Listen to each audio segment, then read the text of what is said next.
prosím ťa, Pane, za tohto brata. Vy niektorí z vás ani neviete, že na vašom živote bolo poslané mnoho vecí.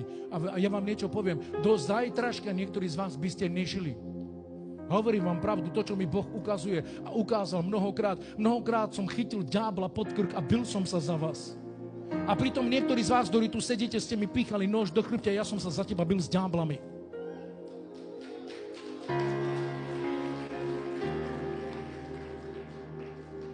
Moje noci sú nebezpečné noci. Moje noci sú nebezpečné noci. Jedno dňa Jana mi mnohokrát povedal, Roman, si strašne zničený. A mnoho z vás si to niekedy myslíte a vidíte. Vidíte tie kruhy pod očami, to nie sú z okuliarov. To sú noci. Noci bojov. Noci útokov. Kedy ma Duch Svatý zobúdza. Ako otec, ktorým Boh dal deti. Ako pastier, ktorým Boh dal ovce. A mnohokrát sa za vás postavím. Mnohokrát sa za vás postavím. Plačem, bedákam a trúchlim pred živým Bohom. Robím si kázeň nie preto, aby mi niekto klieskal na rameno a povedal, dobrá kázeň. Dnes bola dobrá politika. Nie, ja kážem, ale v duchu chcem strieľať do temnoty.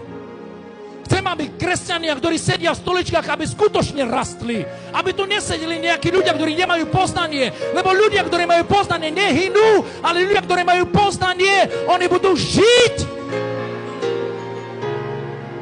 Biblia hovorí, môj ľud ma nepozná pre nedostatok nevedomosti a pre nedostatok poznania. Môj ľud hynie.